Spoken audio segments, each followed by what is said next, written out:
Ok. Ok, no sé si hay alguna otra pregunta práctica o estamos bien hasta ahí.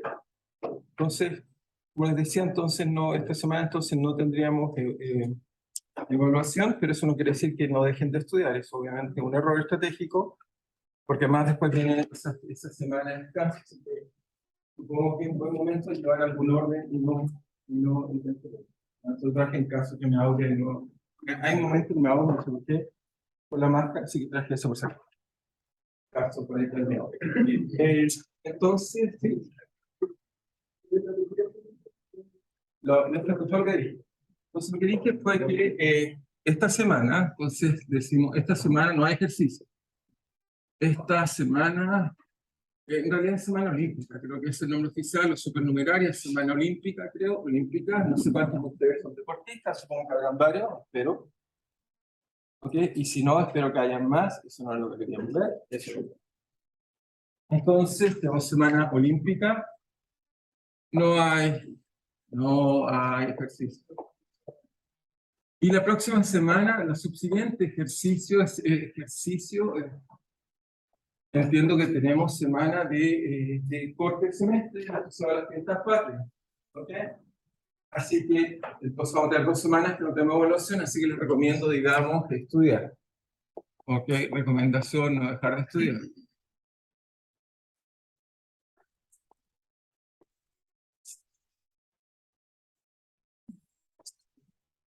Ok, entonces, y quizás después de fiestas patrias deberíamos hacer la evaluación, que nos parecerían hacer esos 3 y 5 minutos que no tenemos que olvidar. Entonces, lo primero que queríamos decir era, estábamos viendo la ley de Gauss, ¿ok? Ley de Gauss. Entonces, ¿cuál es la idea de la ley de Gauss? Es una ley muy bonita, que esencialmente nos dice que, dado una carga, Q, pongamos acá, entonces si nos damos un volumen que la encierra, entonces descubrimos que el flujo, ¿ok?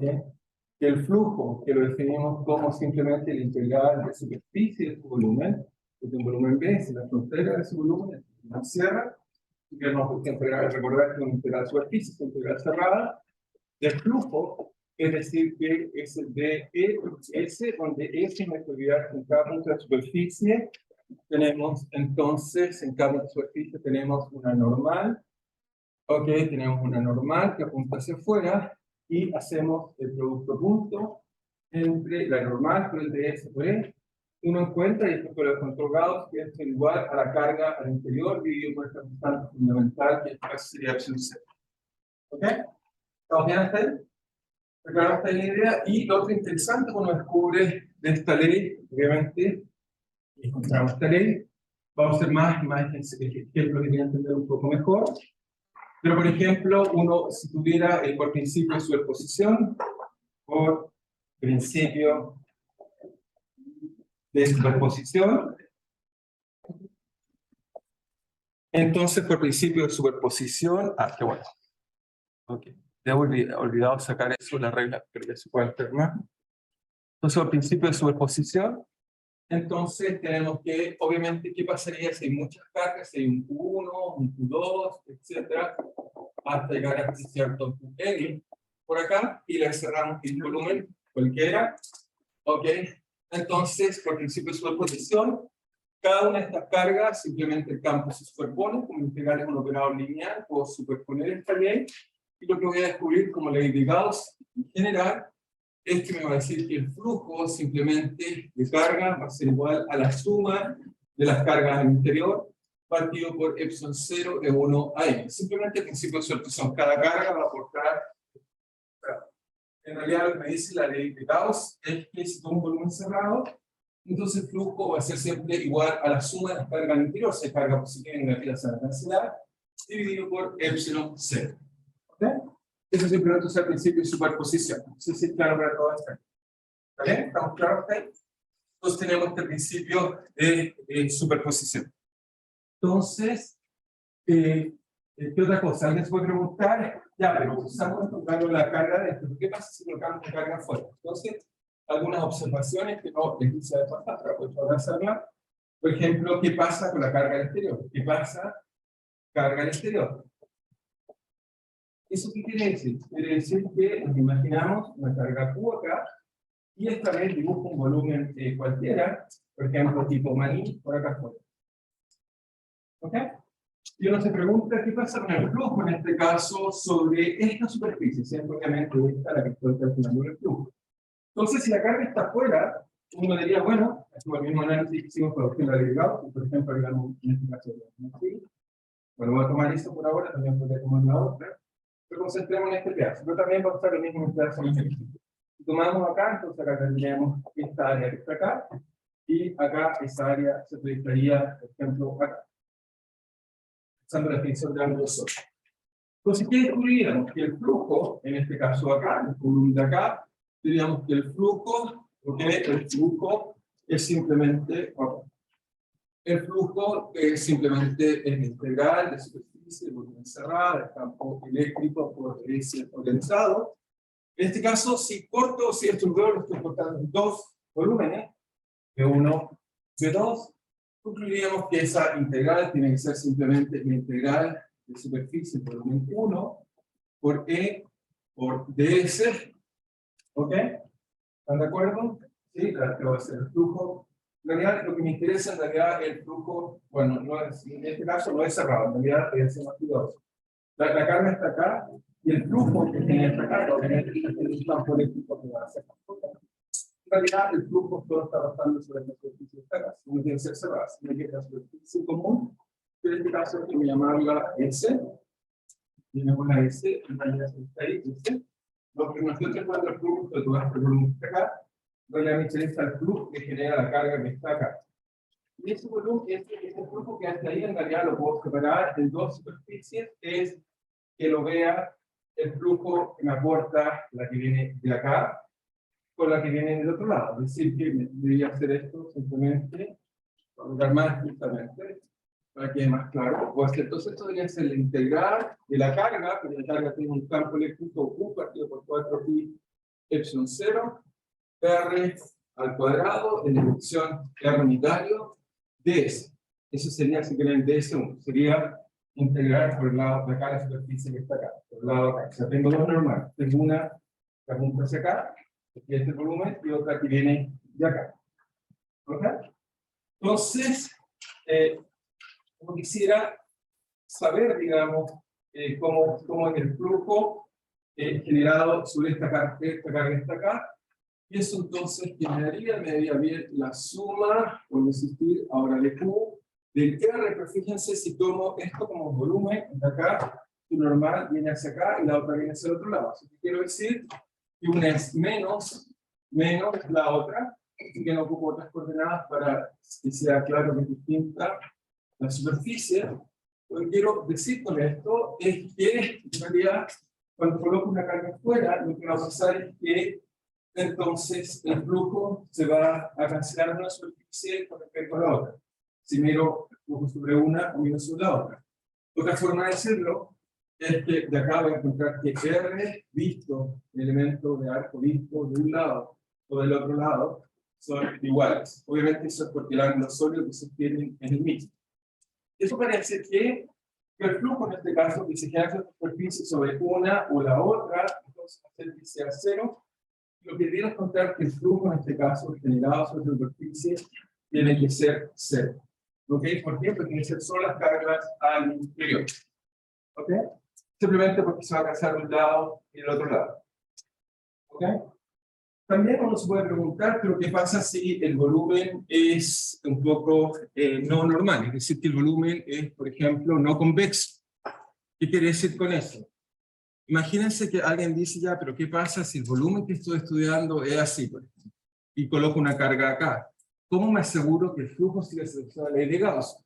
Y uno dice, bueno, lo que va a pasar en este caso es muy simple, porque esta superficie me va a aportar cuando integre con la carga que está acá, pero esta superficie que está acá, con esta que está acá, se van a cancelar. Se fijan, uno tiene normal hacia allá, y la otra tiene normal hacia acá. Por lo tanto, la única que va a aportar va a ser esta, o alguna vez. Van a cancelar obviamente la suma apropiadamente. Eso para decir que en este caso, independiente de que la superficie sea multivaluada, o si no multivaluada, si quieren no convexa, siempre voy a descontar que el flujo es solo la carga al interior y no la suma de varias veces va a ser flujo. La razón es porque en un caso la normal va hacia arriba, la normal hacia abajo, y eso va a ser. Lo que quiero convencer es que, bueno, acá, de cierto modo también se puede decir, es que, por ejemplo, si toman la de acá y toman la de acá, que sería así la superficie proyectada, uno va a ir sumando y se da cuenta que siempre se van cancelando apropiadamente. ¿Ok? Ese es el problema. Se van todos cancelando de tal forma que siempre el flujo es igual a la carga al interior. ¿Ok? ¿Es claro para toda esta idea? En esta idea la que debemos aprender. Pero tenemos un problema y quiero calcular el campo eléctrico. Si el problema tiene simetría, sobre todo, lo ideal es usar la ley de Gauss. Vamos a ver que una forma muy fácil de calcular. Ya lo voy a ver en forma diferencial, pero lo que deben recordar es esto que está acá. En realidad, esta acá, digamos, quizás sacar clip y le colocamos unos alfileres, así quizás, y le colocamos más color, que va a ser una buena ley. Esto es exactamente equivalente a la ley de Coulomb. En realidad es una forma muy compacta de escribirlo. Ya lo vamos a escribir más elegante aún, pero es una muy buena ley. Entonces vamos a hacer un ejemplo más para seguir ilustrando un poco cómo funciona esta ley de Gauss. ¿Ok? Sí, te escucho. El flujo, recuerda, el flujo, ok. No, recuerda, es más fácil, bueno, en mi opinión, pero puede ser una deformación. Yo siempre pienso el flujo como en los fluidos, pero incluso lo puedes pensar en cualquier cosa. El flujo es un fluido, es más fácil imaginar. Entonces, lo que te dije, la imagen que siempre vamos a hacer es, no sé, en un río, en un canal, por ejemplo, un canal, y acá tienes en el interior un río. Es decir, que en cada punto del espacio el flujo tiene una velocidad. Por ejemplo, viene cayendo hacia acá y subiese en un río, en un canal, si quieres, canal de agua. Entonces, eso tendría en cada punto del espacio, te imaginas que hay flechas, ¿cierto? El flujo, daría un concepto que estoy inventando esto, por eso voy a decir natural. Entonces, tú te quieres preguntar cuál es el flujo que tiene un río. Te quieres preguntar cómo comparo el río Mapocho, cómo lo comparo con el río, digamos, no sé, el río Vivo. Si son igual, tienen igual flujo, ¿cuál sería tu respuesta? También preguntar en la cabeza, depende mucho. Diré, ¿cuál tiene más flujo? ¿El Biobío o el Mapocho? ¿Qué responderías tú? El Biobío, si uno va, tiene mucho más caudal. Y más al sur, no sé, el Beike, si vas al sur, es el río que tiene más caudal del país, y hay mucha agua que pasa. ¿Ok? Y el Loa, si vas en un riachuelo líquido. ¿Ok? ¿Sí? ¿Estás de acuerdo? Pero entonces uno diría, ¿cómo mido esta propiedad? ¿Cómo soy capaz de medir esta propiedad de que tiene más o menos flujo? Luego, con el sentido, piénsalo si quieres, no sé, te lo puedo decir de otra forma. Si miro Santiago y hago un corte, no sé, corto de Vicuña Maquena, no sé, otro extremo de la ciudad, y me pregunto cuál es el flujo de personas sobre esta línea. Y aquí lo comparo, no sé, por ejemplo, ahora corto en otra dirección de la ciudad, ¿cuál es el flujo? Soy ingeniero de transporte, obviamente puedo tomar políticas sobre aquellos lugares donde hay más flujo, ahí es donde puedo cambiar el semáforo, centralizarlo, hacer calles más grandes, etcétera, etcétera. Fijan una idea general. Entonces, ¿qué sería el flujo de transporte? Bueno, pues igual que el flujo de agua, serían simplemente, bueno, en el caso de transporte, estos serían autitos que van así. Y lo que debemos medir es simplemente colocar una superficie, ¿ok? Y mido qué es lo que está pasando. ¿Ok? Ahora, como uno es físico, tú dirías, bueno, ¿qué mido? ¿Mido la cantidad de vehículos que pasa o mido el momento del que quieres tú que medir? Va a depender de la pregunta que quieres hacer, ¿cierto? Porque no es lo mismo que pase una micro que pase el puro auto civil. Porque si estás pensando en el transporte, sobre todo estás pensando en transportes humanos. Y por lo tanto, tú dirías que tiene que ser el vehículo de acuerdo a las personas que llevan. Son partículas. Uno pensaría que la buena cantidad física que quisiera medir sobre esta superficie debería ser el momento. Porque no es lo mismo que pase una partícula guatona, una partícula flaca, una partícula larga, etc. ¿Sí? Entonces tú definirías el flujo de partículas o flujo de agua o el flujo de personas como simplemente porque si las personas van viajando paralelas a esto, es el flujo. No recuerdo, si pongo Vicuña Maquena, quiero ver qué pasa hacia ese lado, a este lado acá, si la persona va para Vicuña Maquena, no me aporta el flujo. Solo me aporta aquellos que fluyen. Por lo tanto, necesito que sea algo así como el producto punto entre el momentum y la normal. Y eso lo integro sobre esta superficie que llamemos pi. ¿Ok? ¿Sí? ¿Ok? Lo único que llamamos flujo cuando hay un campo eléctrico es que en vez de medir momentum o medir personas, lo que medimos es el campo eléctrico. Simplemente nos preguntamos en superficie cuánto campo eléctrico, entre comillas, lo está atravesando. ¿Okay? Y después lo que hacemos es que lo medimos para una superficie cerrada, en el caso de la Gauss. Nadie me obliga que la superficie tiene que estar abierta. ¿Claro? ¿Es claro para todos? ¿Ok? Muy bien. Traten siempre de pensar en algún ejemplo cotidiano, eso siempre ayuda en la vida de cada uno. Entonces, muy bien. Entonces ya sabemos la ley de Gauss. Entonces hacemos algunos ejemplos como se aplica. Entonces, ejemplo.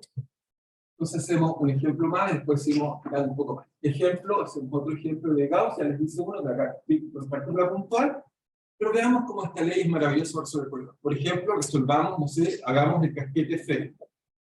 ¿Ok? Ese tiene alta simetría. ¿Lo conocen eso o se lo hacemos? Hagamos un casquete esférico, ¿les parece bien? Simplemente damos, sea un casquete esférico, dado un casquete esférico de densidad de carga uniforme, tiene que ser uniforme, si no va a haber problema, uniforme, sigma, encuentre campo eléctrico y potencial eléctrico. ¿Ok? ¿Estamos de acuerdo? Ojo, que he tenido cuidado sistemáticamente llamar al flujo de pongo un área, no lo confundir con el potencial, también sustituyo el potencial.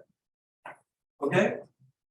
Eso es lo que quiero hacer. Entonces, obviamente, no dije, la esfera, obviamente la esfera tiene que tener algún dato, el radio, R mayúscula, y también suponemos que tiene que ser sigma, como dice. ¿Está bien?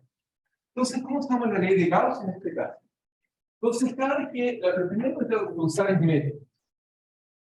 Entonces, lo primero que tengo que preguntar es, si tiene simetría,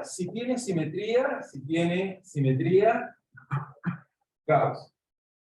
Si no tiene simetría, entonces ocupo fórmulas integrales. Es decir, que ahí lo calculo como el dq partido por 4 pi hecho 0, r menor a r' al cubo por r menor a r'. ¿Está bien? Entonces, antes de empezar a calcular, lo primero que debo pensar es, ¿tiene simetría o no tiene simetría? En este caso, tiene simetría, si nos vamos por el primer camino. Pero ¿saben que nos he dicho? Ya, pero tiene una densidad de carga tal que, por ejemplo, acá abajo tiene más carga que acá arriba, no puedo usar acá. ¿Ok? Tiene que tener simetría. Simetría es evidente. Vamos a ver algunos ejemplos. Simetrías. ¿Ok? Si no, esta fórmula es muy bonita, es correcta, pero no la puedo usar. Tengo que irme por el segundo camino, que es un camino un poco más complejo de cálculo, pero es un camino, tampoco es que no lo puedan hacer. ¿Ok? Pero obviamente hacer integrales, sobre todo de volúmenes, con geometría un poco compleja, puede ser una dificultad. Digamos. Si uno quisiera hacer este curso realmente difícil, ahí es donde uno se puede hacerlo tan difícil como no que es integrar cosas extrañas. ¿Ok? Pero Gauss es completamente el otro extremo. Si tiene simetría es fácil. Entonces, ¿cómo lo hacemos? Entonces, respuesta, sí tiene simetría. Tiene simetría. Entonces tiene simetría y luego el procedimiento es que ocupo que el flujo del campo eléctrico es igual a simplemente, bueno, me recuerdo la fórmula, es E por ds, eso es igual a las cargas al interior, ok, entonces, en simple solución ya se ve, cargas al interior, así que lo escribo así, cargas al interior, dividido por epsilon c. ¿Ok? Pero creo que estamos haciendo si hay carga anónico, ¿sí? Pero como que son alguna simetría con respecto a la geometría que nos planteas, ¿te gusta Gauss también? A veces sí, a veces no, va a depender que tengas una buena intuición, pero a veces puede ser que no. Lo que pasa es que este método se basa en un answer, en una adivinanza, en un supuesto. Si te equivocas en el supuesto, ahí uno se da cuenta que va a tener dos funciones, no lo puedes resolver. Como el método Gauss va a fallar en el sentido que si me equivoco en el answer, cuando lo trate de resolver, va a haber un momento que va a quedar atrapado y no lo puedo resolver. Ya viene de vuelta y lo hago a integrar. ¿Okay? Pero obviamente la simetría es el problema. Entonces, ¿cómo hacemos esto? Entonces, bueno, entonces si tengo un casquete esférico así, ¿cuál sería la superficie en la cual a ustedes les gustaría encerrar esta carga? ¿O qué superficie debería usar usando la ley de Gauss? Esfera, ¿cierto? Entonces, sí. Carga al interior. No quise colocar Q, sino es para que piensen inmediatamente la carga al interior. Porque puede ser una densidad de carga, puede ser cualquier cosa más compleja. Entonces, obviamente usamos una esfera y eso hace que tengamos dos casos. ¿Cuál es el caso? Tomar una esfera con radio menor que R y tomar una esfera con radio mayor que R. O igual, después vemos el punto de igualdad. Es decir, que o tomo una esfera, obviamente centrada acá, R, o tomo una esfera centrada acá. ¿Ok? Estos dos casos son los que tengo que analizar. ¿Sí? Entonces, por simplicidad, partimos por el caso 1 y después pasamos por el caso 2. ¿Ok? Entonces, ¿cómo hacemos esto entonces? Entonces, caso 1. Entonces, para resolver el caso 1, lo que hacemos es simplemente tomamos caso 1. Caso 1. Entonces, tomamos R menor que R. Y en este caso, uno dice, bueno, lo primero que tengo que hacer con usuario de Gauss, necesito tener un ANSA, y aquí viene la adivinanza inteligente. Entonces, adivinanza o ANSA. ¿Ok? ¿Cuál es el ANSA que usaríamos en este caso? ¿Ok?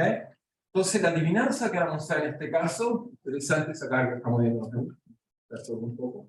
Entonces, la adivinanza que vamos a usar en este caso, ¿cuál es? ¿Cómo esperan ustedes que sea?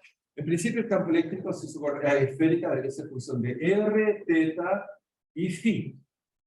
Entonces, ¿cómo sería la adivinanza? Simplemente quiero checar qué adivinanza colocaría.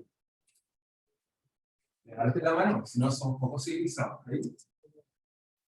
Solo vendría. Y la razón de eso es porque dice como una esfera, o sea, si yo miro así, no voy a cambiar, si yo miro así, no voy a cambiar. ¿Ok? ¿Estamos todos de acuerdo? ¿Pero en qué dirección? ¿En qué dirección? Radio. ¿Estamos todos de acuerdo? ¿Alguien no está de acuerdo en esa idea? Muy bien. Estamos bien. Demasiado obvio este caso, pero está muy bien. Entonces diríamos que mi answer sería, ustedes dirían E de R por R unitario. Si aquí uno se equivoca, después no va a poder resolver el problema. Y aquí la parte crucial, la adivinanza. Entonces Gauss es simple, pero tiene una sola dificultad. Necesita input de imaginación. Si me equivoco ahí, me equivoco. Si no me equivoco ahí, funciona bien.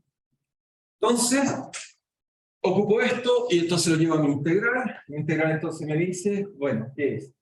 Entonces tengo la integral del campo eléctrico que vale ER por R por ds. El ds de esta pequeña superficie que está al interior, obviamente la normal apunta hacia afuera, va en la dirección radial, así que también es R unitario por ds. El elemento de una superficie esférica simplemente va a ser R cuadrado seno de θ, de φ. ¿Estamos de acuerdo? Eso me da esta parte de acá, y particularmente esta parte de acá, es lo que llamamos un ángulo solo. ¿Sí? ¿Estamos de acuerdo? Sí. Acá, porque no te olvides que SS tiene una flecha, no es un DS cualquiera, es un DS vectorial.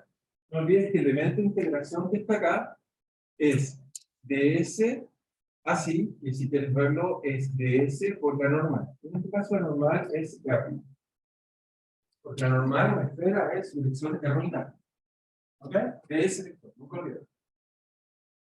Entonces, me queda eso, y por el otro lado, me falta la igualdad, por el otro lado, es igual a la carga al interior de la presión cero. ¿Cuál es la carga que está al interior de esta esfera? Si un casquete esférico. Un casquete esférico cargado con densidad sigma. ¿Cuál es la carga al interior? ¿Cuál es la carga al interior? Si tomo una superficie al interior de acá y la carga está acá afuera. ¿Cuál es la carga al interior? ¿Cuál es la carga al interior? Ok, levanten la mano para poder sensibilizar. Si hay otra cosa, una bomba, alguien no puede ver, sí. Sigma 4 Cero. Cero, porque la carga interior es la carga que está ahí afuera. Piensa en una esfera que está acá. ¿Cuál es la carga que está al interior de esa esfera? Cero, no hay carga. La carga está afuera. ¿Ok? Por eso fui enfático colocarle la carga al interior para enfatizar que es la carga al interior. La carga está acá afuera. Si yo encierro acá, no importa qué cosa tome al interior, me da que el flujo es cero. ¿Ok? ¿Ok? ¿Todos de acuerdo? ¿Sí? Si fuera maciza, iría cambiando con el radio. Sí. Sí. En ese caso haríamos lo mismo, pero nos iría haciendo. Si nos da tiempo hoy día, voy a hacer ese ejemplo, no lo recuerdo, para resolverlo también. No otras cosas, pero lo puedo resolver.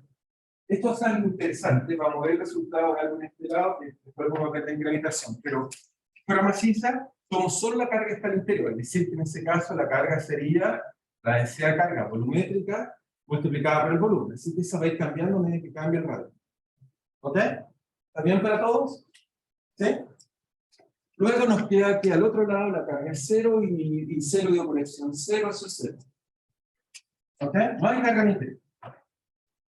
Por lo tanto, bueno, aquí concluyo acá, del lado derecho de la ecuación, concluimos que el campo eléctrico, del lado derecho de la ecuación, que concluimos que simplemente nos va a quedar que eso es ER, ok, R punto por R punto vale 1, eso es 1, R cuadrado sale eso fuera, y seno integrado con el de teta sale 2, y de phi me queda 4pi, igual a 0. Conclusión, R no puede ser 0, 4pi es un número, no puede ser 0, así que la única auxiliar que me queda es que R vale 0. Para R menor que R. ¿Ok? Concluidos. ¿Sí? Muy bien, ahora me falta el exterior. Entonces ahora tomamos el segundo caso. Entonces para R mayor que R. En ese caso hacemos lo mismo, simplemente con la esfera, esta esfera acá afuera. ¿Sí?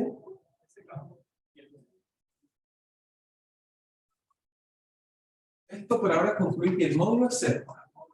¿Sí? Obviamente eso me va a concluir después si el módulo es 0, significa que el módulo 0 es un vector 0.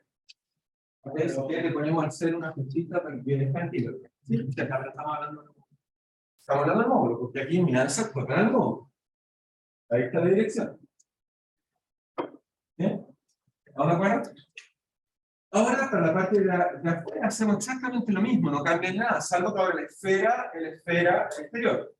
Entonces, análogamente,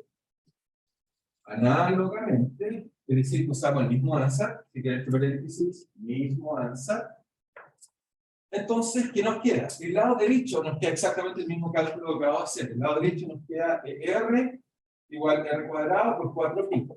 Lo que cambia es el lado de base. ¿Qué digo derecho? Que miro la pizarra y no miro a usted. Estamos haciendo el lado de acá, nos queda el mismo resultado y ahora vemos qué pasa con la carga al interior. ¿Ok? La carga al interior, ahora la esfera, ahora sí que la esfera es más grande. Por lo tanto, ¿cuál es la carga que hay al interior? Entonces, la carga al interior es el casquete esférico. Es la única carga que hay. Y el casquete esférico tiene como carga, tiene la densidad de carga que vale sigma, multiplicada por el área en esfera. El área en esfera vale 4pi r cuadrado, dividido por epsilon 0. Eso me da la carga total partido por epsilon 0. ¿Sí? Es una densidad de carga. Si lo tengo que multiplicar por un área, lo multiplico por el área de la esfera. ¿Ok? ¿Estamos de acuerdo? ¿Sí? Y ahora de aquí entonces saco el resultado que espero encontrar. Entonces saco que se van los 4pi, si tienen pregunta acá. Y me queda entonces que el campo eléctrico al interior del casquete esférico vale simplemente sigma r cuadrado partido por epsilon 0 r cuadrado. Eso vale la magnitud. ¿Ok?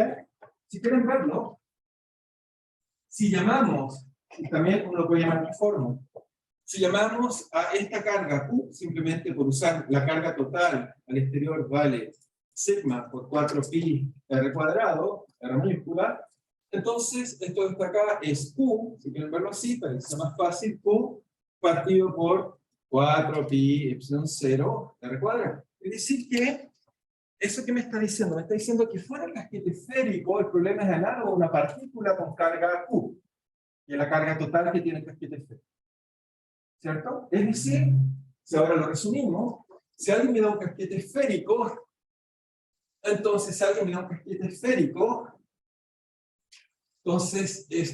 casquete esférico, lo que voy a concluir es que el campo eléctrico como vector vale 0 para R menor que R, y vale, en este caso, si quieren, sigma o Q, o acá lo Q mejor Q, partido por 4pi son 0 r cuadrado, o si quieren sigma por r cuadrado mayúscula partido por epsilon 0 r cuadrado para r mayor que r.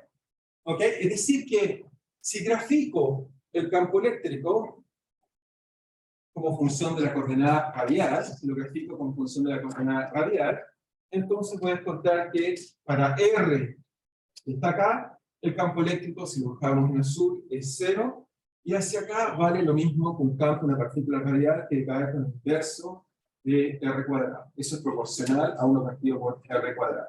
Eso, por supuesto, es el módulo o el eje frontal. Sí, es el campo eléctrico.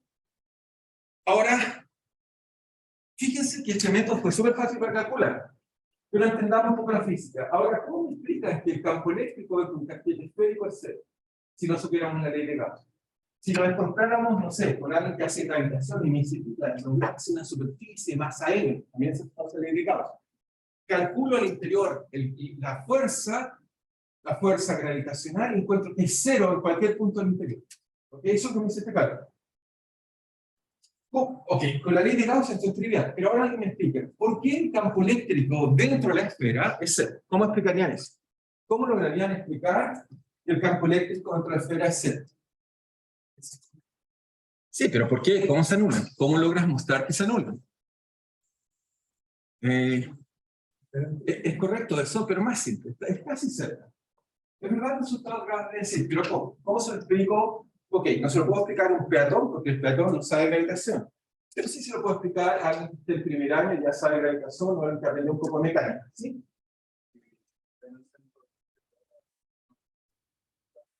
Pero eso sería solo el punto del centro. Estamos diciendo algo mucho más bonito.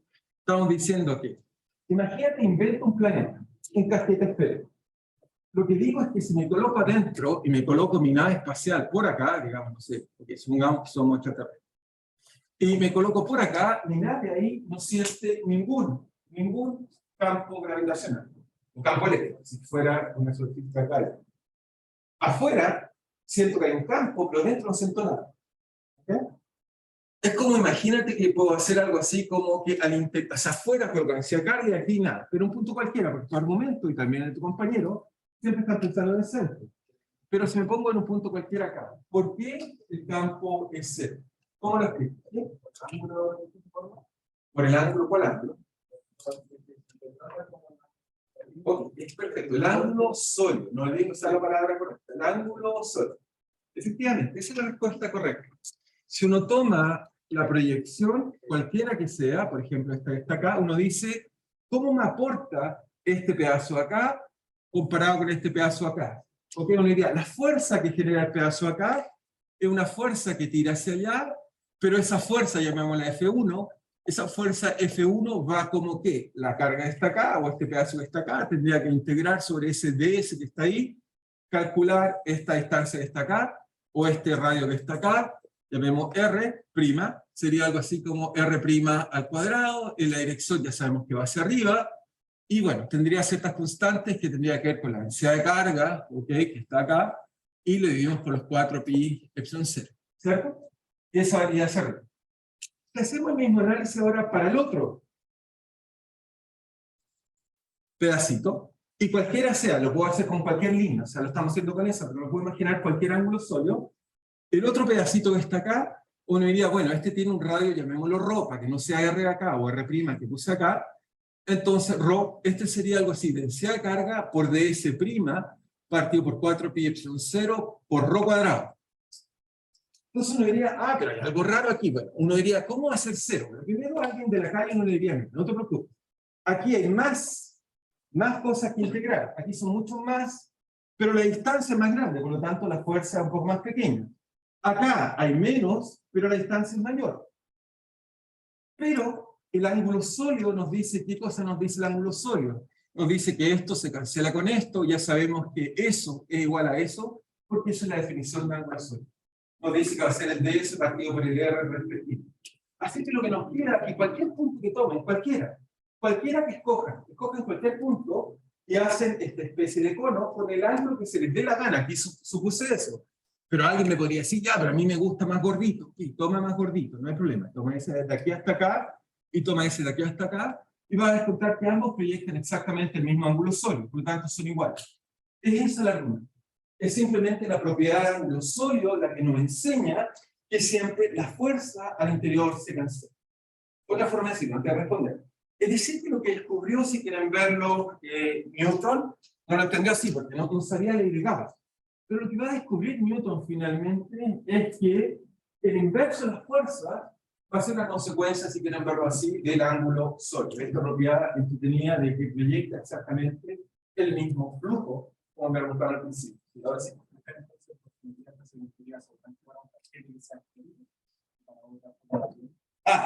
Ahora hiciste una buena pregunta.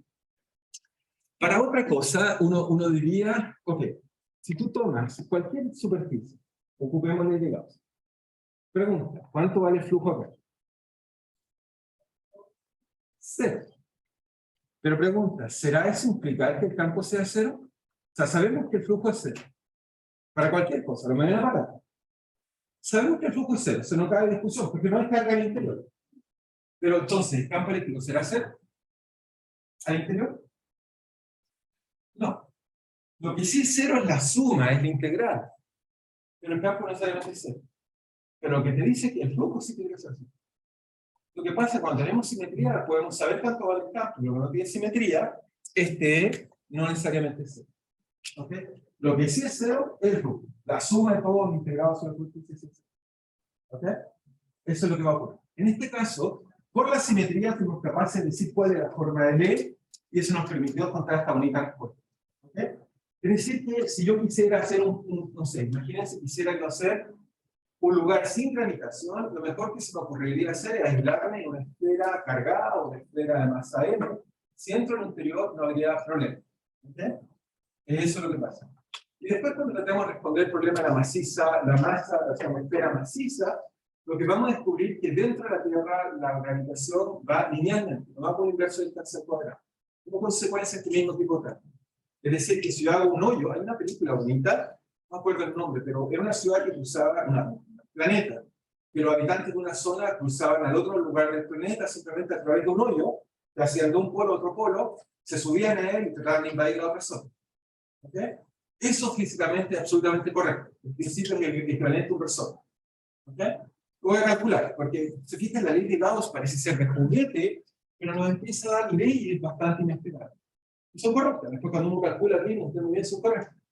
Es demasiado potente como herramienta, parece ser muy simple, pero es una excelente herramienta. ¿Ok? Entonces nos enseña cosas como las que estamos viendo aquí. Y entonces, y hacia afuera, aquí me dice esto, hacia afuera me dice que si yo estoy acá afuera, entonces esto es equivalente como si hubiera una partícula de carga Q acá al centro. Eso es lo que me dice. Me dice que desde al interior es 0, al exterior es como si fuera una partícula puntual puesta completamente en el centro. ¿Okay? Eso dice una partícula puntual. Imagínense que si los planetas no tuviéramos la ley del inverso al cuadrado, si eso habría sido cierto, el pobre Newton jamás habría podido mostrar las leyes de Kepler, porque para eso usó que fueran partículas puntuales. Entonces puede ser masa, como si todo estuviera ahí. Eso son las consecuencias de poder usar este tipo de leyes, si no sería verdad. No sería equivalente a un punto con toda la masa. ¿Okay? Pero aquí es exactamente igual a un punto que tiene toda la carga. ¿Okay? Pero eso solo una vez que saco esos puntos. Al interior no lo veo, al exterior veo una carga Q inmediatamente. ¿Ok? ¿Está claro para todos? ¿Está bien hasta ahí? Ahora calculemos el potencial, porque solo calculé ¿cómo calculamos ahora el potencial? Entonces, el potencial lo vamos a calcular de la siguiente forma. Entonces, el potencial, ¿cómo lo calculamos? El potencial, sabemos que si yo conozco E, eso simplemente debería ser nabla phi.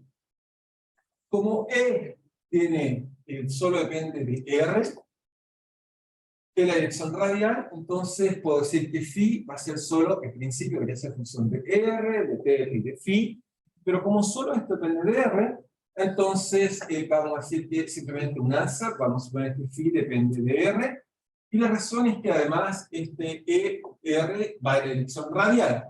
Por lo tanto, si recuerdan bien, en nabla, el gradiente, si depende de otra coordenada, si dependiera de phi, por ejemplo, o de teta, lo que haría es que cuando calcule el gradiente, aparecería R unitario, también aparecería teta unitario, aparecería también el phi unitario. La única forma que me aparezca en la dirección R unitario es que sea solo función de phi de R. ¿Ok? Y ahora me recuerdo cómo era el nabla. Entonces, por un lado, sabemos que E de R es igual a menos esto, pero en coordenada esférica. Pero esto en coordenada esférica era siempre era el factor de escala, pero en R no hay factor, es simplemente 1. Por fin, en la dirección R unitario, y esto está en la dirección R unitario, y usamos el E que escribí allá. ¿Ok? ¿Vamos de acuerdo hasta ahí? Así que es trivial, es, una simple es simplemente una primitiva, como nos gustaba decir, digamos, en el colegio. Eso se llamaban primitivas. No es extraño, pero primitiva. Algo de donde viene eso. ¿Ok? Me voy a preguntar por qué, pero bueno, primitiva le llamamos, primitiva le llamamos. ¿Ok? ¿Estamos bien? ¿Alguna duda? ¿Estamos bien hasta ahí? Ok. Ok. Son las 9:12. Se me olvida, tenemos que hacer un break. Entonces, hacemos un break. Vamos a hacer un break de 5 minutos hasta ahí. Salvo que alguien tenga una pregunta hasta el break. ¿Sí? Sí, sí lo tienen. Se me olvidó colocarlo aquí y acá. Por supuesto, un break. ¿Ok? ¿Alguna otra pregunta? ¿No? Nos tomamos unos minutos para ir entonces al baño o se relajan o se reconcilian. Veamos entonces.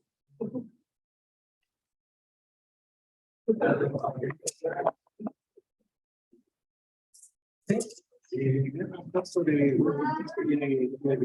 no hay que esta semana, ya que estoy al principio, porque no se va a volver tampoco. No, porque mejor, ¿para qué meternos en los días a explicar a... Vale, vale. Era, sí que estaba viendo, parecido a este plan infinito cargado, todavía no tenía ese noción. Entonces, integrar el función valor absoluto, y eso hace que haya diferentes. Sí, claro, vas a tener una sola penetración. Claro. Pero al intentar graficar, por así decirlo, el montaje un campo el potencial. Sí, sí. Con el intentar graficar, me queda apuntadas por secciones. Que lo hice pero me quedaba clicar arriba constante, cambiar algo, y volver a ser constante. Sí, pero el problema es que no. Sí, tienes que tener cuidado, porque si no es diferenciable como en fines de campo eléctrico. Claro, efectivamente, cada que tiene una singularidad, el campo eléctrico no es extraño que no exista potencial, porque por ejemplo, ¿cuánto vale el potencial donde está la carga puntual Q? Finito, no se define. Así que a veces efectivamente nos pasa que es influenciable. De hecho, tienes que hacerlo ahora. Elige el valor. Con cuidado, de evitar ese valor. Puede ser.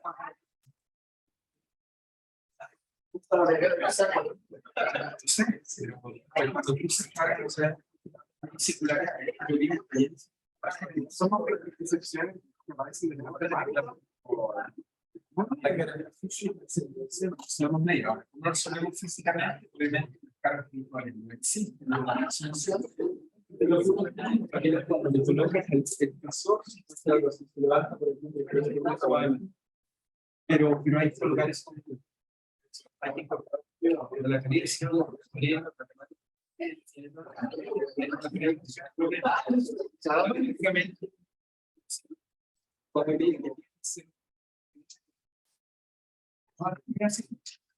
no se vamos si le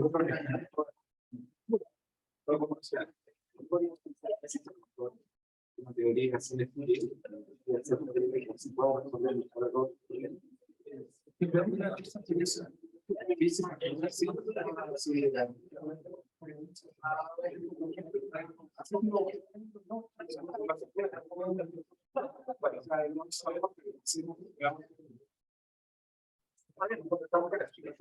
si no permite explicar todo lo que vemos, que lo logremos ver y lo logramos ver, ahora no sabemos si por ahora la quería no tiene nada más.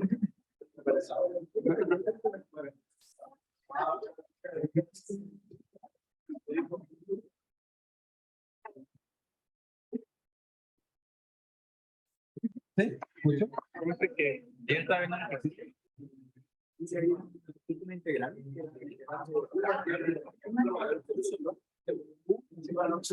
Eso es uno y era un segundo de verdad que para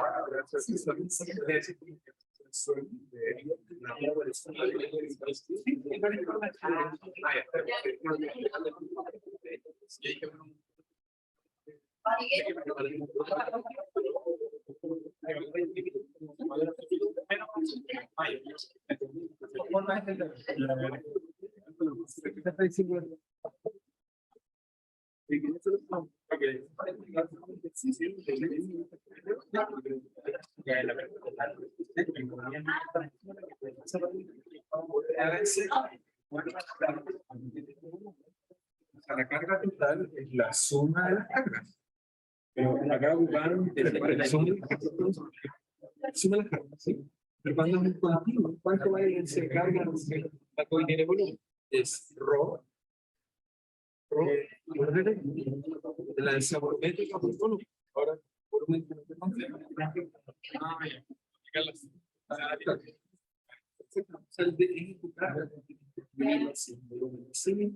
según superficie, tienes que escoger como el problema. Desgraciadamente depende de la geometría. Pero si tienes que usar un problema, entonces solamente te viene la densidad no es constante. La densidad que tomada, pero hay que integrar. Entonces está para la no, cuando tienes la densidad, ahí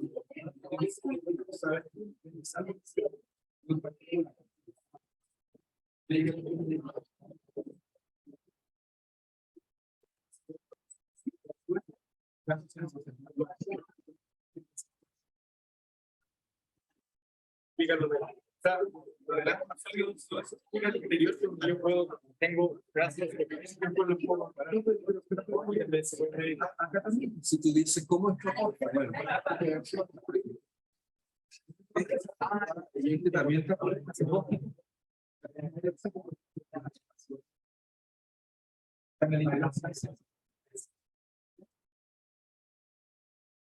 vamos a continuar. Un segundo de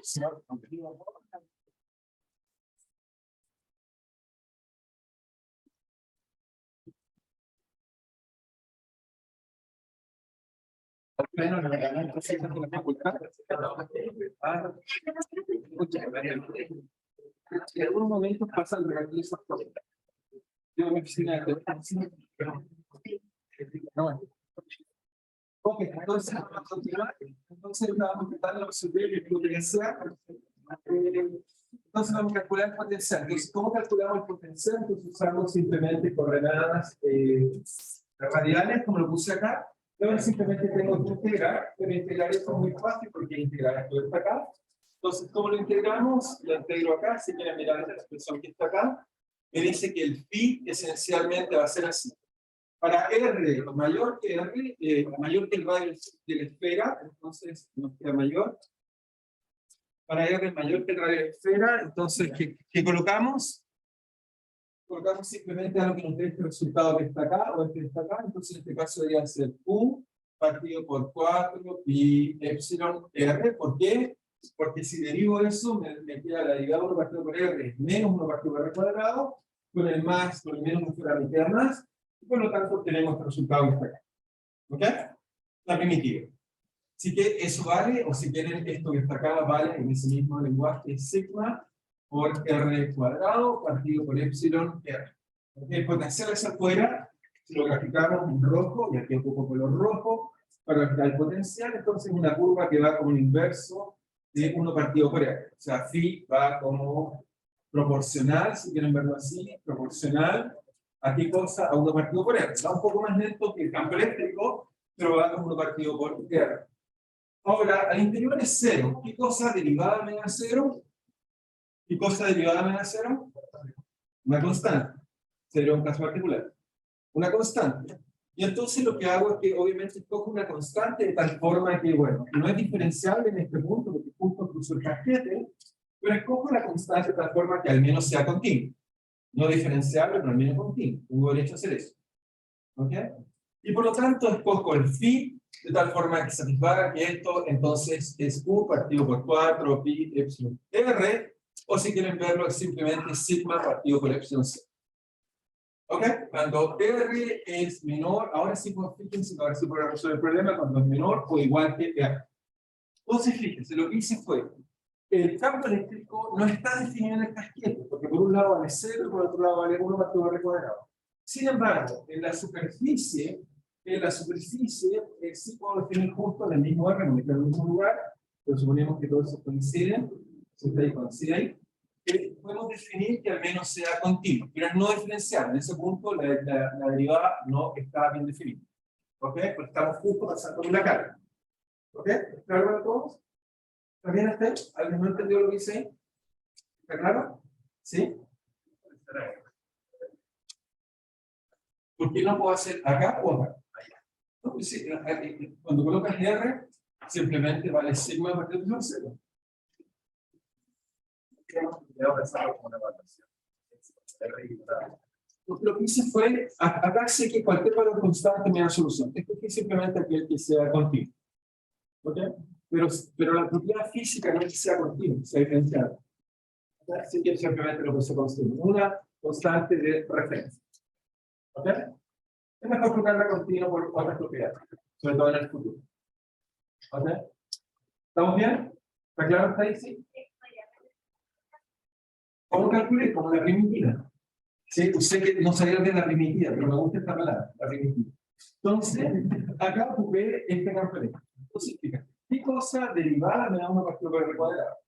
Ya, un partido por R, el signo menos. Esto fue lo que expliqué acá. ¿Ok? Y después lo escribí de la otra forma. Y al otro lado, ¿qué cosa me da cero? Algo que sea constante. Y escogí la constante, puedes colocar cualquier constante acá, pero escogí la constante tal que al menos fuera continua. Es decir, que el R igual a la mayúscula son iguales. Nada. Eso fue lo que hice. ¿Ok? Muy bien. Entonces, con eso tenemos este ejemplo. Espero que empiecen a ver lo poderoso que es la ley de Gauss. Muy, muy buena herramienta para calcular cosas raras. Por ejemplo, simplemente para ponerle un ejemplo. Por ejemplo, cualquier cosa con simetría. Vamos a subir otros más, pero primero hacerles una cosa más, antes de hacer un ejemplo. Por ejemplo, uno podría hacer qué pasa si alguien ahora me coloca, no sé, un casquete esférico, y adentro me coloca una esfera, etcétera. ¿Cuánto vale el campo eléctrico? Y vamos a ver en el futuro que este tipo de cosas es útil. Con esto vamos a calcular condensador y cosas así. Ya con esto es muy fácil. Si tiene simetría, aplico Gauss, etcétera. O si alguien me dice, ya, pero imagínense, si, por ejemplo, después lo voy a resolver. Si alguien me coloca una esfera, ok, me coloca otra por acá, y me coloca un cable en cualquier otro lugar, que no sea el centro. Me pregunta después el campo eléctrico y el potencial. Entonces es fácil, cada uno lo resuelve usando ley de Gauss y puede superponer y resolver el problema. Okay. Ese problema de ser resuelto en 15 minutos si uno usa ley de Gauss para cada uno de los pedacitos, cuando suma y cosas. Okay. Si uno trata de hacer de otra forma, puede pasar, digamos, semana entera tratando de calcular. Y, por ejemplo, con un cilindro o un hueco, mientras tenga simetría, ley de Gauss se escribe. ¿Ok? Mientras tenga simetría, no es fácil calcular. ¿Ok? Y dos cosas, simetría, más el principio de superposición, no olvidar eso. Hay gente que olvida el principio de superposición. Por posición significa que puedo resolver los problemas por separado después de los puntos. ¿Ok? ¿Está bien? ¿Es claro? Si se van a fijar, la mayor parte de los problemas accesibles son este tipo de problemas. Con simetría, si uno los mezcla con el principio de superposición y nada. ¿Ok? Y si uno dice hueco, significa colocar cargas positivas, cargas negativas, cosas. ¿Ok? ¿Estamos bien? ¿Sí? El potencial no era como una recta. El potencial es, siempre tienes una constante referencia que bueno, puede definir más un valor. Esa recta está prestando la energía de referencia. Pero uno dice, ya, pero eso no tiene sentido físico. Más o menos. La mecánica cuántica no está fuerte, el potencial. Ahí se empieza a desactivar. El cálculo muy grande.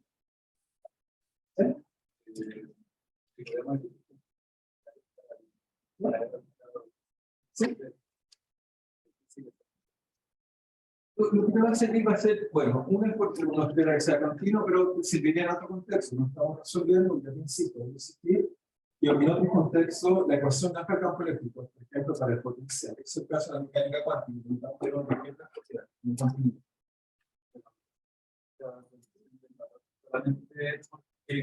Porque se ve bonito. No hay ninguna razón por qué. ¿Ok? No hay este nivel. ¿Ok? Podrías colocar un valor si tú tuvieras una prueba y lo colocas acá en el medio. No hay problema. No tiene por qué ser continuo. ¿Está bien? ¿Es claro para todo? Muy bien, entonces, antes de volver a hacer más ejemplos, porque esto es una ley muy bonita, a uno le gusta mucho, uno puede empezar a calcular cosas que antes no sabía calcular. Entonces, antes de eso, voy a escribir lo que llamamos la ley diferencial de Gauss, pero para escribir la ley diferencial de Gauss necesito introducir el último elemento matemático extraño, que es la divergencia. Entonces, ley diferencial de Gauss, que es la forma más correcta de escribirlo. Entonces, para esto necesito introducir, primero que nada, un concepto matemático que lo llamamos la divergencia. La divergencia, en realidad, la notamos, fíjense, va a ser nabla, la diferencia del nabla gradiente que teníamos, que siempre tiene que tener un puntito. Si no tiene un puntito, no es divergencia. Esa es la forma con que la notamos. Tiene que tener un puntito. Es nabla con puntito. Si no tiene puntito, no es divergencia, es gradiente. ¿Ok? Tiene que tener ese puntito. ¿Qué significa este operador que está acá? Obviamente, la idea es la siguiente. Bueno, la idea, primero se define y se lo explico. La divergencia, por ejemplo, un campo F cualquiera, es simplemente el límite de un volumen que tiende a cero, ¿ok? De 1 partido por el volumen, de la integral de superficie y frontera de ese volumen, de ahora simplemente F punto N por ds. Eso que está ahí es igual, casi idéntico a nuestra definición del rotor, salvo que aquí dice producto punto y para el rotor decía producto cruz. Esa es la forma de acordarse. Así que no es tan raro, es casi como el producto, como el rotor, pero en vez de calcular el rotacional, calculamos el producto punto. ¿Qué significa eso?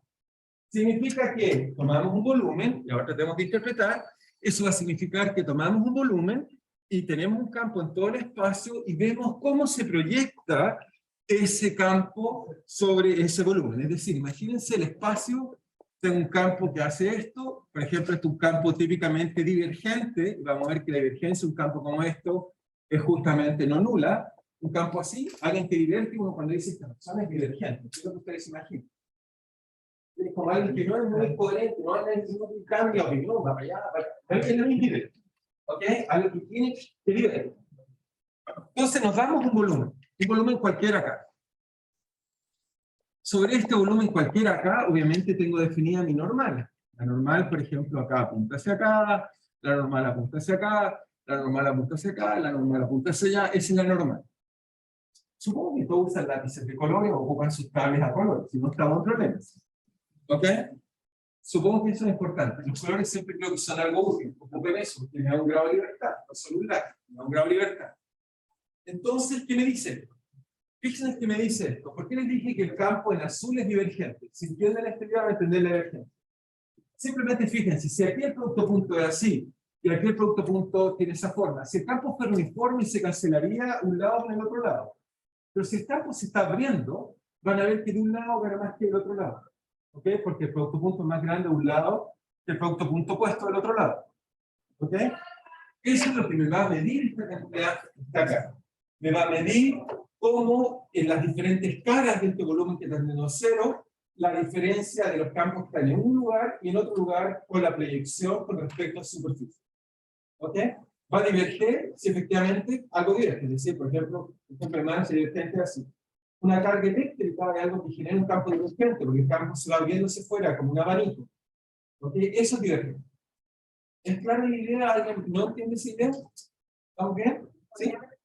Muy bien, claro que sí. Entonces, fíjate, lo que estoy tratando de decir, voy a hacer la imagen acá abajo, lo que trato de decirte es que piensa en dos puntos iguales. Si el campo, la normal aquí es así, la normal aquí es así, normal y normal. Pero si el campo es divergente, entonces fíjate, ponte que viene de acá la divergencia, acá está el campo eléctrico. Entonces, aquí el campo sería así, okay, más o menos así, y aquí el campo es así. Está más abierto a este lado acá. Entonces, cuando calcules el producto punto de aquí, comparado con el producto punto de acá, y hagas, por supuesto, la resta, porque un n va hacia allá, el otro n hacia acá, va a descubrir que esto suma algo positivo, que es más grande este lado que este lado acá. Entonces, cada vez que tienes algo que se está abriendo, así vas a darte cuenta que tiene una divergencia en el caso positiva. Está ganando este lado acá comparado al lado este. Eso es lo que mide. ¿Ok? Y si va hacia adentro, te da la divergencia en la vida. ¿Ok? ¿Ok? Muy bien. Entonces, esta idea de divergencia, tenemos que dar una expresión ahora matemática que nos ayuda a entender qué es lo que es. Por aquí puse divergencia. Ok, bueno, ahí está la definición que acabamos de usar. Pero en la práctica, la forma cómoda va a ser esto de acá, pero ¿cómo obtenemos eso que está ahí? Entonces, para entender eso, entonces, para explicar una forma práctica de calcular, esa es la definición, pero es una definición un poco práctica para calcular. Entonces, en la práctica, como calculamos esto, entonces vamos a hacer lo mismo que hizo el botón.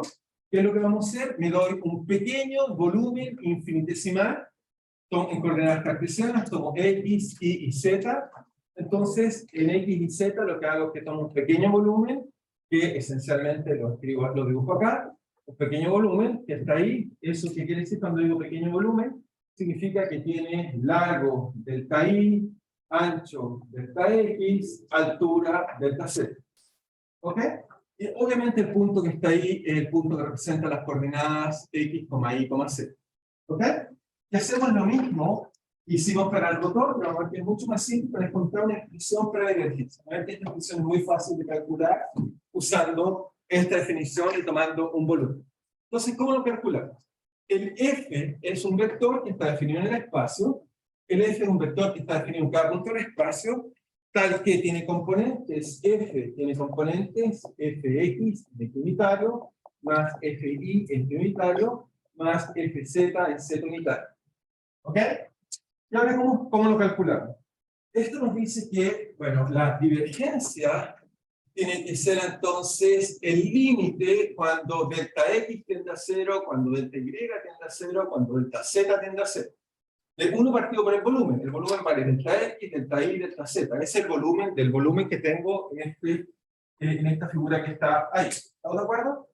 Y ahora lo que hago es que calculo esto en el límite cuando esto es 0. Entonces, ¿cómo hacemos ese cálculo? Bueno, veamos que aporta la componente f de x. F de x es una componente que está en la dirección x. Así que con el producto punto, con la única superficie que puede aportar son las direcciones que tiene el vector unitario e unitario. Porque en Y unitario o en el Z unitario son ortogonales.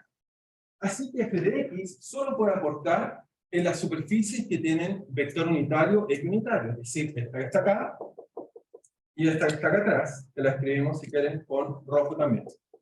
Son las dos capas las únicas que tienen como vector unitario en eje unitario. Una hacia acá y la otra lo tiene hacia allá.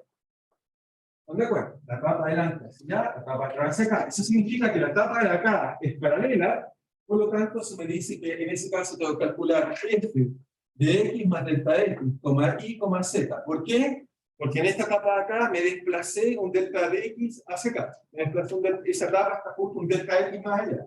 Así que es f de x más delta x por y por z por el elemento de superficie. ¿Cuál elemento de superficie? Esta superficie que está acá es delta y de altura es delta z. Así que me queda por delta y por delta z.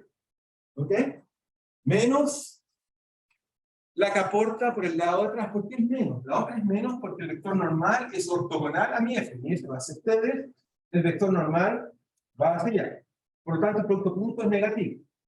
En ese caso sería menos f de x, componente x, por supuesto, de x, y, z, por de y, por de z. ¿Ok? Eso aportaría este pedacito de acá. Ahora veamos cómo aporta el otro. El otro es f de y. F de y tiene que ir en la dirección y. Solo hay dos capas que aportan en y. Esta que está acá, que vamos a hacer en otro color. Esta que está acá, esa va en y. Y esta que está acá atrás. Esa también va en y. Una va con y hacia allá, y unitario hacia allá. Y la otra va con menos unitario hacia acá. Ese es un vector normal. ¿Cierto? Uno hacia allá, otro hacia acá. Por lo tanto, la capa que está acá, que es lo que me queda, tengo que calcular el f de y evaluado en este lugar, que está desplazado en y. Así que significa muy simple, eso es más f de y en x, y más delta y, z, multiplicado por el elemento de área, que en este caso área es delta x por delta z, menos la superficie que está en el lado de acá, que aporta en ese producto punto, pero por el lado negativo, porque apunta en la otra dirección, el campo lleva hacia allá, así que me queda menos f de y evaluado en x, y, z, por dx por dz. ¿Ok? Puede haciendo lo mismo para cada capa. Solo me falta una capa más y calculé esto está acá. Si alguien no lo entiende, si alguien se piensa, ¿qué está haciendo? Estoy calculando esto. Como esto es en el límite del volumen tiende a 0, tomo un volumen chiquitito. donde el integral es exactamente igual a su infinitesimal, porque el volumen está teniendo cero. Así que lo que en realidad hago el producto punto, lo multiplico por el respectivo ds que tiene. Y eso es lo que estoy haciendo. ¿Okay? Es exactamente esto. Para un volumen particular. Para la crítica, o sea, me dice, pero un volumen particular, sí, pero ahí no me dice, toma un volumen cualquiera. Me dice, toma cualquiera que tenga un límite a cero. Tomo el más simple para aprender a calcular. Entonces, tomamos ese y solo me faltaría este último. Este último de f de z, obviamente para f de z me queda la tapa de acá arriba y me queda la tapa de acá abajo. ¿Ok?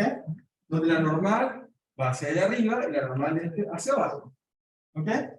Y ese, que si me aporta ese, me dice que simplemente va a ser más f de z en la capa de arriba y son paralelos, y me queda x, y, z más delta z por d. ¿Y cuánto vale el de área? Ahí el de área vale de largo, que es de y, por de ancho, que es de z. Así que queda por de y por de z. Menos la de abajo, pero la de abajo la única diferencia que tiene es que es en x, y, z por de y de z. Ya está, ahí está calculado, esto está acá tomando un par de pípedas. ¿Ok? Y ahora hacemos lo mismo que hicimos para el rotor. ¿Qué significa? Hago Taylor y guardo las primeras correcciones. ¿Por qué? Porque esto tiene un delta x cuadrado y aquí da un delta x cubo. Así que me tengo que guardar todas las correcciones que sean lineales, porque esas son cúbicas, dividido por algo cúbico, de orden 1, y todas las otras se van a hacer a partir del límite de 0. ¿Sí?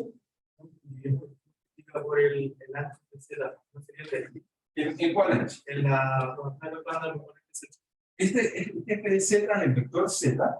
¿Ok? ¿Estás de acuerdo con esto? Y z más z. ¿Cuál es el problema? Ah, está acá, tienes razón, es el de x. Lo calculé mal. Lo dije en falar y dije mal. Dije que era esto por el ancho, que era este. Lo escribí mal como siempre. Lo esto aquí, y acá también de este. Lo hice obviamente en el ancho. ¿Sí? Estamos bien. Gracias. ¿Estamos bien hasta ahí?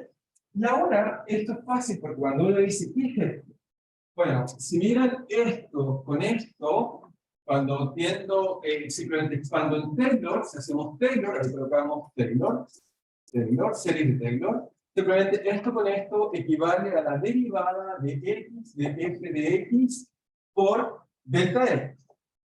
¿Ok? Eso y eso, si lo expando en primer orden me da eso, más orden delta x al cuadrado, etc. ¿Ok? Hago Taylor. Por lo tanto, ¿qué me dice esto? Me dice que de acá, este con este me queda S, este es un delta X por delta Y por delta Z, dividido por eso se cancela, desaparece. Todos los términos dividido por eso me quedan de orden al menos lineal, por lo tanto, cuando tome el límite tiende a 0, se hacen 0. Así que lo único que no cero es este pedacito de acá. Y lo mismo para el de acá y el de acá, las respectivas componentes. Por lo tanto, uno concluye que la divergencia en coordenadas cartesianas es simplemente la divergencia. Si alguien me dice, escribe la divergencia en coordenadas cartesianas, es muy fácil. Es simplemente sumar las derivadas de cada componente. Es simplemente sumar la derivada de y, más sumar la derivada, la derivada de x, de x, la derivada de y, de f de y, y sumar la derivada de z, de f de z. Es eso, es grande. ¿Ok? Si yo quiero saber si algo diverge o no, lo mismo que tengo que calcular es la suma de sus derivadas, de sus componentes respectivos. Tan simple como eso. Súper simple. ¿Ok? ¿Y es una escalar? Sí, por eso colocamos el producto punto. Es un vector diferencial, el producto punto de un vector es una escalar. Una escalar. La suma de las derivadas. ¿Ok? ¿Estamos de acuerdo? ¿Alguien no entendió? Es simplemente puede operar esta expresión, pero eso es lo que es. O sea, en la práctica, esta es la buena definición. Nunca lo olviden. Pero lo que van a aprender es cómo calcular. Es eso como se calcula. Usted no quiere entender dónde viene, está acá. ¿Ok? ¿Sí? ¿Cómo? Es que entonces, en vez de diverger, ¿cómo? Por ejemplo, una carga negativa tiene divergencia negativa. Los campos tienden a ir hacia el punto. ¿Ok? Cualquier cosa que se apriete, por ejemplo, si yo estuviera hablando con un ingeniero de transporte, lo primero que me debería decir, mira, el flujo de la alameda es divergente o convergente. ¿Ok? Por ejemplo, me debería decir qué pasa en los nodos de la ciudad si en esos lugares el flujo convierte en delta. Y tenemos que entonces tomar acciones para que eso sea posible. El flujo lo mejor que sea divergencia cero. Eso se asegura un flujo constante. Pero si diverge, que se está abriendo, si converge, tienes problemas de táctil. ¿Ok? Por ejemplo. ¿Ok? Lo mismo si haces un diseño de un canal. Si tienes que diseñar un canal, La pregunta es cómo reparto el agua, etcétera, tenés que diseñarla. Exactamente lo mismo. ¿Okay? Así que son conceptos bien generales que los vamos en muchos aspectos diferentes. Entonces ahora alguien se pregunta, ya está bien, pero yo no soy cartesiano, a mí me gustan las coordenadas curvilíneas. ¿Ok? ¿Están de acuerdo? ¿Sí? Pues más interesante. ¿Sí? Son coordenadas tan simples. Una recta es demasiado, digamos, diríamos, descartiano, muy claro. Entonces, ¿cómo lo colocamos coordenadas curvilíneas? En general, entonces, ¿para qué en coordenadas curvilíneas? Ok, ortogonales. Ok, esas son las coordenadas, ya hemos dicho más de una vez, cilíndrica, esférica, elíptica, etc. Cilíndricas, esféricas, elípticas, etc. La elíptica seguramente esta vez no la han estudiado, pero son muy interesantes porque el único problema nos permite resolver el problema de dos cargas. Si uno tiene dos cargas, lo único que resolver es con coordenada elíptica. Así que hay algún momento que aprender. ¿Ok? Entonces, ¿cómo es la divergencia en coordenadas cualquiera? Lo dibujamos acá. Pues en realidad el resultado lo tiene ahí, lo puse allá, está ahí arriba. De hecho, dice que tiene que ver con los factores de escala. Nos dice cómo es. Obviamente el caso cartesiano, H1, H2, H3 vale 1, y obtenemos la expresión que acabamos de derivar. Pero en general nos dice que la divergencia en coordenadas, digamos, cualquiera, vale 1 partido de nuevo por H1, H2, H3. Este es más difícil de recordar mnemotécnicamente, pero lo que nos dice es la derivada con respecto a la coordenada 1. Aquí divide ahí la componente F1, y que nos falta un H2, un H3. Después uno dice derivada con respecto a la coordenada 2, tiene que haber un F2, que nos falta un H1 y un H3. Más derivada con respecto a la coordenada 3, obviamente tiene que aparecer en algún lugar la coordenada 3 del campo, si nos falta H1 y H2, y si uno se recuerda así, uno se recuerda como es. ¿Ok? ¿Estamos de acuerdo con eso? Si quieren, por ejemplo, si lo especificamos para coordenadas cilíndricas, para cilíndricas, simplemente aquí claro, para cilíndricas, ¿qué significa esto? Significa que el campo que estoy estudiando depende de coordenadas ρ, ok, phi y z. Entonces, debería ser 1 partido por h-ρ, eso vale 1. h-phi vale ρ, y hz vale 1. Así que me queda 1 partido por ρ de derivada de a de ρ, de la componente f de ρ. Recuerden que esto es un vector, la componente f de ρ, por h de phi, pero h de phi vale ρ. h de z vale 1, así que me queda eso, más la derivada con respecto a la coordenada phi. ¿De qué cosa? De la componente phi. La componente phi siempre está. h de ρ vale 1 y h de z vale 1, así que no hay nada más. Más la derivada con respecto a z. ¿De qué? De f de z multiplicado por h de ρ, eso vale 1, y h de phi vale ρ. Así que quiero decir. Esa es la divergencia en coordenadas cilíndricas. ¿Ok? Simplemente si no se recuerda, esto lo aplica, ¿no? Y uno, si se recuerda rápidamente, si conocemos los factores de escala, no hay que pensar nada. Ahora me dice, pero ¿por qué necesito saberlo? ¿Por qué necesito calcular o saber esto? Si el problema tiene simetría cilíndrica, es mucho mejor calcular las cosas usando la simetría del problema. ¿Ok? De hecho, ahora va a ser un problema con simetría cilíndrica y podemos usar este tipo de expresión. ¿Ok? En esférica, si alguien quiere ver simplemente la forma que tiene, porque bueno, no es muy bonita. Es un poquito más compleja, pero veamos cómo es la fórmula, solo para conocerla. Y entonces queda tarea conocer los h en las coordenadas elípticas. No olviden. ¿Ok? Porque insisto, no sé por qué esas son las únicas coordenadas que no sé por qué no se las enseño. De todas maneras, por ahí están en buenos libros, siempre están las coordenadas elípticas. Entonces, en coordenadas esféricas, esto vale r, vale θ y vale phi. ¿Ok? Producto de los factores de escala es h de r vale 1, h de θ vale r, h de phi vale r, entonces me queda r cuadrado, seno de θ. Derivada de a de r. ¿De qué? De f de r multiplicada por el h de θ, que en este caso vale r, con la h de phi. Así que queda esta derivada así. Fíjense que no hay que derivar. Hay que derivar, el seno sale para afuera, pero el de r deriva el f de r y de r deriva el r. ¿Okay? No es tan trivial, es calcular. Más, después me queda d a de θ por f componente θ, después me queda por el h de r, que vale 1, por el h de phi, que vale en este caso r seno de teta. Así que ese de teta también deriva el seno, ahí sí que lo deriva. Y después nos queda derivado por el seno. O sea, nos queda un partido por seno y derivado del seno, que es coseno. Más d a de phi, que me queda f de phi por el h de r, que vale 1, por el h de teta, que vale r. Así que ahí está la divergencia en coordenada polar, en coordenada esférica. ¿Ok? ¿Ok? ¿Algo que no entendió? Simplemente aplicar esta regla. Ahora, ¿de dónde sacó esta fórmula, etcétera, o esta? Es que tienen que tomar un volumen con esa simetría y calculan la diferencia de la superficie apropiadamente y sale este resultado. Simplemente en coordenadas parciales es mucho más fácil de calcular y uno lo aprende ahí, después no te cambio coordenadas y después también este tipo de cosas. ¿Ok? ¿Está claro para todos? Muy bien. Ahora, ¿cuál es lo que necesitamos como teorema fundamental para leer de Gauss y etcétera? Es lo que llamamos el teorema de Gauss, que en realidad también fue descubierto por Busse-Samostroski, y también le llamamos el teorema de divergencia también en la cuarta persona. Es un teorema bastante difuso que lo escribió, porque es un teorema importante, pero entonces actualmente llamamos teorema de Gauss-Ostrowski, y también lo llamamos teorema de divergencia, pero también hay un cuarto persona, Ray Green, que se llama divergencia. Un teorema con bastante polémica, digamos, o bastante veces derivado. Pero ¿cuál es el teorema? El teorema es un teorema muy bonito, que nos dice que la integral de volumen, voy a colocar 3 para que todos queden de acuerdo que es de volumen, de la divergencia de un f, ¿ok?, de volumen, es igual a, esto es lo que a uno le gusta, porque me gusta este teorema. Si esto tiene algo así como un operador que deriva y tiene integral, uno le gustaría que esto se cancele. Y eso es lo que hace. Igual como el teorema de Stokes, en este caso esto va a cancelar una de las integrales. Y la cancela y la transforma en una integral de superficie de la frontera de este B, donde acá nos queda el flujo. Esto es el teorema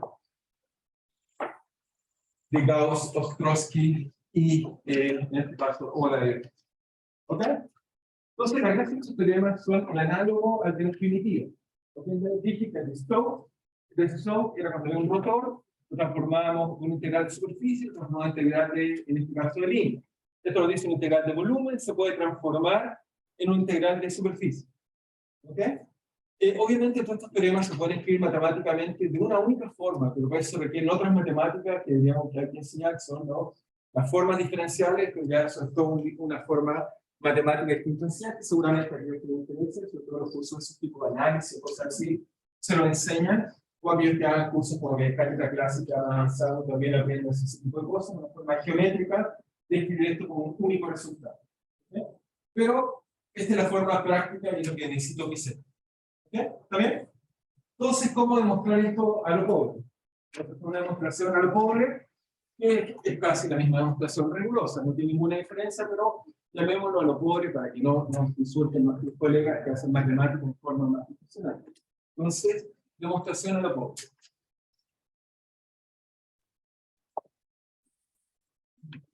Entonces, ok, tenemos que presentar hacer esta demostración. ¿Cómo podemos demostrar esto que está acá? Bueno, para hacer esto que está acá, lo que uno toma es una superficie. Nos damos una superficie. Ok, tenemos una superficie cerrada. Ok, nos damos una superficie y calculemos el flujo. El flujo ya lo sabemos calcular. El flujo, en este caso, el flujo sería simplemente esta superficie cerrada que está ahí. Es esto que está ahí, sería calcular el esto sobre esta superficie que está ahí. Si hago lo siguiente, imagínense, vengo y tomo una, no sé, una katana, una espada, digamos, japonesa, tradicional, y esto lo corto en 2 pedacitos. Ok, entonces acá tengo un volumen 1 y acá tengo un volumen 2. Si quieren verlo así, también tengo una superficie 2 y una superficie 1. Ok, lo parto en 2. Y entonces lo que uno diría es que simplemente esta integral que está acá es simplemente la integral de superficie cerrada en d de 1 de f por ds más la integral de superficie cerrada de b2 por f por ds. Es la misma integral de superficie, uno dice, es la misma parte integrada acá, con la parte integrada acá, y en la parte común, en un caso el flujo, como se integra con ese vector normal, se cancela con el flujo integrado en la otra dirección. Se cancelan ambos. ¿Ok? Claro, está ahí, cortarlo la mitad, el flujo justo en la pared común se cancela. Toda otra parte no se cancela, salvo el que está en la mitad común. ¿Okay? Y ahora, ¿qué hacemos? Hacemos esto tantas veces como queramos. Es decir, que tomamos esta superficie que está ahí, y ahora hago una partición muy fina, hasta el infinitesimal, es decir, lo corto, lo corto, lo corto, lo corto, lo corto, lo corto, lo corto, lo corto, lo corto, lo corto, lo corto, lo corto, lo corto, lo corto, lo corto, lo corto, lo corto todo lo que puedo. Hasta llegar a algunos pedacitos infinitesimales. ¿Ok? Un excelente cocina. ¿Sí? ¿Sí? ¿Estamos de acuerdo? Y ahora lo que hacemos es que esta integral la transformamos en una suma de muchos elementos, casi infinitesimales. Lo transformamos en una suma de muchos elementos casi infinitesimales. Entonces, nos dice esto, nos dice que la integral, nos dice que el integral de flujo, en este caso de dB, de f por ds, es igual a la suma de i igual 1 a n, y n es muy grande, si quieren piensen lo que es infinito, porque corto tantas veces como quiera, de simplemente la integral de superficie de dBi por f por el dSi respectivo. ¿Ok? Respectivo. Simplemente lo sumo, y se fijan en toda esa suma, lo único que es suma de verdad no nulo es la superficie. Todas las cosas intermedias al interior se cancelan con alguna pared con otra. ¿Ok? ¿Estamos de acuerdo hasta ahí? Todo se cancela, así que uno puede decir que esta suma es igual a esa suma. Y ahora hacemos esto que nos gusta decir, un ni quita ni pone, y voy a dividir por un volumen, el volumen respectivo, arriba y abajo. ¿Ok? Multipliqué por 1. Mientras no sea cero, el volumen de cualquiera de estos pedacitos. ¿Y ahora qué hago? Bueno, como esto es tan chiquitito, fíjense que esto es 1 partido por el volumen de un volumen chiquitito de una f de superficie producto punto. Es eso lo que llamé divergencia. Eso que está ahí es la suma de igual 1 a n de la divergencia de f. Por definición, eso que está ahí fue como le enseñé en la definición de divergencia. Le dije que era el límite de 1 partido por el volumen de la integral de superficie del flujo de la superficie del separado de ese volumen. Exactamente eso está allá, siempre y cuando el volumen sea muy chiquitito. ¿Ok? ¿Están de acuerdo? Y por lo tanto me queda esto que está acá, y entonces acá tengo la suma, este volumen son chiquititos, sus delta BI son muy chiquititos. Tengo la suma de volúmenes de algo muy chiquitito y con n tendiendo a infinito. Bueno, esa suma nos gusta llamar las sumas de Riemann, o si quieren nos gusta llamarla integral, en este caso volumen, porque esto va a ser integral de volumen, de la divergencia de f de dB, y eso es igual a esto que está acá, que es lo que llamamos entonces el teorema de Gauss. Ya está, ahí ya lo demostramos. Eso es el teorema de Gauss. ¿Ok? Exactamente eso es lo que vamos a hacer. ¿Ok? Así que vamos. ¿Ok? Así que ese es el teorema de Gauss. Entonces el teorema de Gauss simplemente nos dice que el teorema que está acá, se fijan en simplemente saber cocinar, saber hacer buenas particiones, saber cocinar matemáticas. Si uno hace eso simplemente solo lo hace con un poquito más de rigor, teniendo con cuidado los límites y la suma, que están ahí, al infinito, uno obtiene y demuestra este hermoso resultado. ¿Ok? ¿Sí? Porque es la suma de volumen, no te olvides, estoy sumando volumen. No estoy sumando delta R, estoy sumando volumen. Ese decimal después se representa la integración de... Por supuesto, este delta ahí es el volumen de uno que está cortado al interior de esta patata de ese multitud. Tomas una y bonita así conmigo. ¿Estamos bien? Bien, así que tenemos el buen resultado. Veamos entonces, me quedan algunos minutos para aplicar más la ley de Gauss. Entonces, ok, ¿qué quiero que se lleven, digamos, por utilizar? Bueno, no voy a ver el viernes, pero antes de las fiestas patrias, escribamos al menos la ley de Gauss más bonita escrita. Porque entonces, ¿cuál es la crítica? Hasta aquí les enseñé que, ¿cómo partimos? Les enseñé la ley de Coulomb, nos permitió introducir campo eléctrico, hemos integrado, etcétera, etcétera. Después descubrimos que el rotor del campo eléctrico era cero y eso nos llevó a la ley de Gauss. Maravilloso, hasta ahí vamos bien.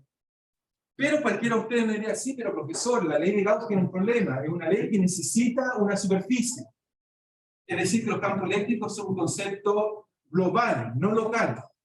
¿Qué quiere decir global? Porque necesita una integral. Una integral es un concepto global, es una cosa que tengo que sumar sobre algo. ¿Ok? No es una integral de un punto, es algo que aprendamos distribuciones, que les voy a enseñar después.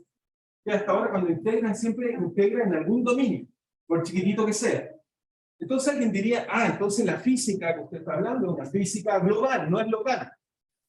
Entonces veamos que se puede transformar la ley de Gauss en una ley local, que vale en un único punto. Esto es muy interesante. ¿Cómo hacer eso? Entonces nuestra ley integral nos decía que el flujo del campo eléctrico, sobre una superficie cerrada, valía simplemente las cargas al interior, voy a volver a exacto al interior, dividido por epsilon c. Las cargas al interior, si quieren verlo, fue algo que me preguntaron en el recreo, es simplemente la carga al interior, que tiene que ser la densidad de carga integrada por el volumen. Ahora estoy pensando que en un volumen, eso tiene que ser la densidad de carga multiplicada por el volumen. Eso dividido por epsilon c. De acá se aplica el teorema de Gauss, de aquí explico Gauss. Aquí coloco la palabra Gauss, teorema de Gauss, Ostrowski, etc.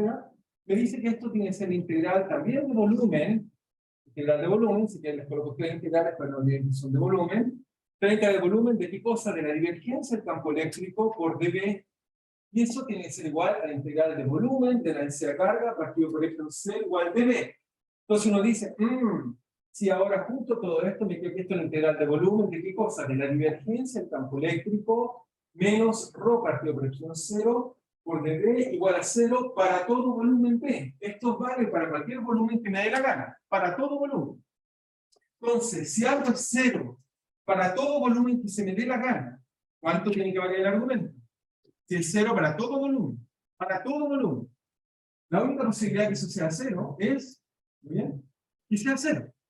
Por lo tanto, concluimos en la ley de Gauss. Esta fue la ley realmente que escribimos Gauss. Cuando alguien me dice que es la ley de Gauss, en realidad no digo que el flujo del campo eléctrico es 0. Lo que digo, si ahora ya saben más, porque saben más cosas, si alguien me para en la calle, en un pasaje de un chef, deja, digamos, esta facultad y me dice, ¿dónde está el casino? Pero antes dígame cuál es la ley de Gauss.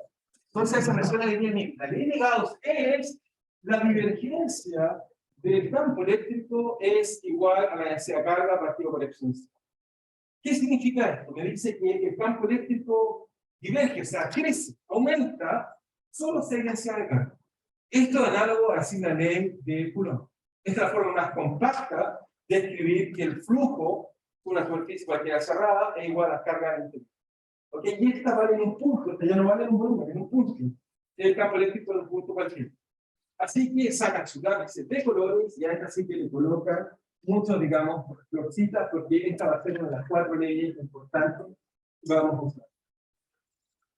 Sí, solo un segundo, solo antes de colocar eso, solo quiero colocar, que digo de las leyes más importantes, vamos a colocar, solo un segundo, es que, fíjense, al fin, solo me falta definir lo que es D, pero el D es simplemente E por epsilon c. Esta es una de las primeras ecuaciones de Maxwell que el curso requiere. ¿Qué quiero decir con esto? Que este que está acá es casi un cuarto del curso. Ley de Gauss. Allá, después, sí, allá.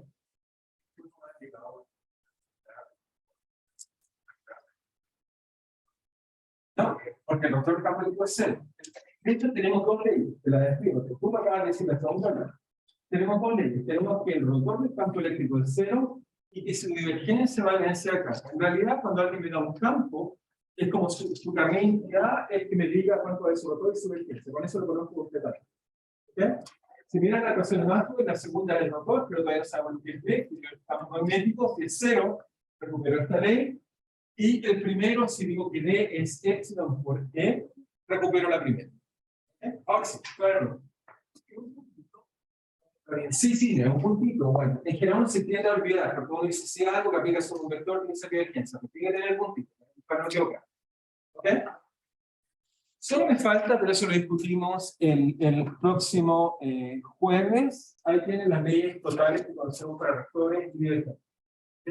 Eso lo tenemos que aprender y ya lo vamos a aprender. Pero lo importante es que esto sí que, entonces cuando alguien diga ley de Gauss, esta es la forma correcta. Como después le aplican la integral, ocupan el teorema de Gauss y recuperan la ley integral. Esta es la verdadera ley de Gauss. No sé si hay preguntas o dudas, les recuerdo que semana en los ejercicios, la van a activar a las 10 de la tarde, y nos vemos el jueves.